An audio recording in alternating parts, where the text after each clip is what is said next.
Hey friends, welcome back to Tea Chats with Yara. I'm Yara, your personal resilience coach.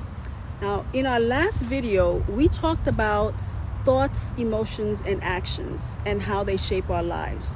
Now, today we're going to take it a step further with a powerful self-coaching tool that can help you navigate challenges with more clarity and more control. It's the CTFAR model.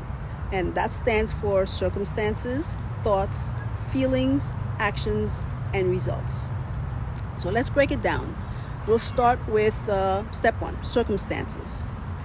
Now, circumstances are what happens around you. Circumstances are the facts of a situation, things that happen outside of you and are often beyond your control. Stuff like the weather, or world events, other people's thoughts, emotions, or actions, and your past experiences are just some examples of what circumstances would be. Now, here's something that might be hard to grasp at first. Circumstances are neutral, right? That doesn't mean now that they're insignificant or that they're easy. It just means that on their own, they're facts. Again, when I say an event or circumstance is neutral, I'm not dismissing or justifying the harm in something that might have happened to you. So what gives circumstances meaning? It's our thoughts, okay? It's our thoughts about them, which brings us to step two, our thoughts. That's the meaning that you attach. Your thoughts determine how you experience a situation. Two people can go through the exact same event and interpret completely differently. For example, one person might think, I'm trying to think of an example. This is a disaster. I'll never recover and feel completely hopeless.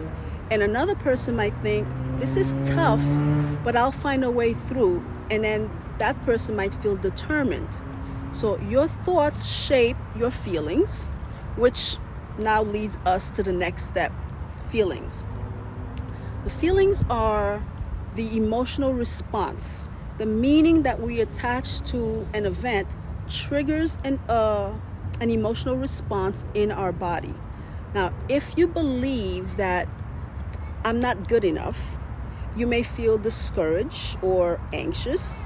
If you believe I'm capable of figuring this out, now you may feel confident or calm.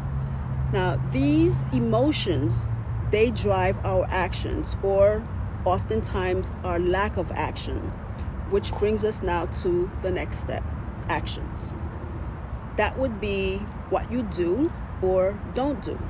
Our emotions influence how we respond. When we feel empowered, we take action. When we feel stuck or afraid, we avoid or we might possibly withdraw. For example, if you feel defeated, you might procrastinate or you might feel like giving up. But if you feel motivated, you're more likely to take the next step forward, which now leads us to results. That is the outcome that you create. The actions, or most likely the inactions that you take, ultimately determine your results. So now let's reverse engineer it. Your results come from your actions or lack of action.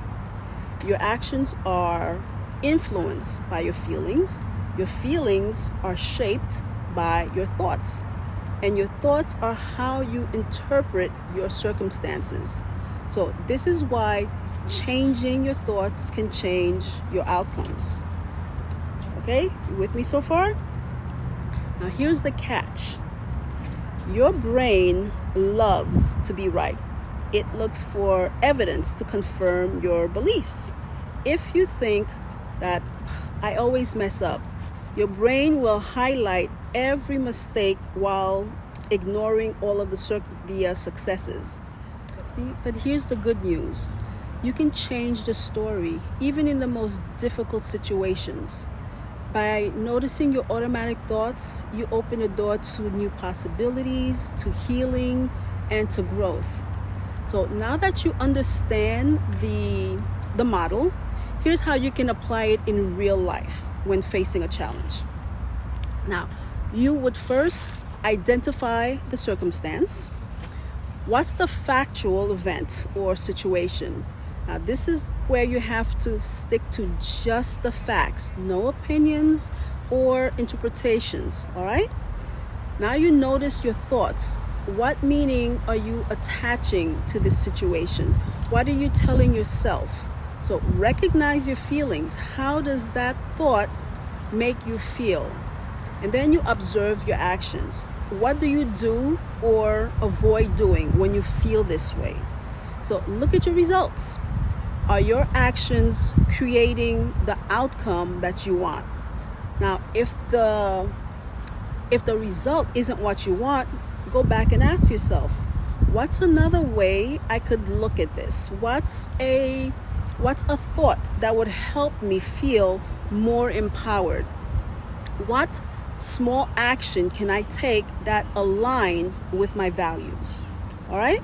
So this process helps you interpret automatic patterns. And in this way, you can choose a response that serves you better. It's not about toxic positivity, okay? It isn't saying that all is wonderful.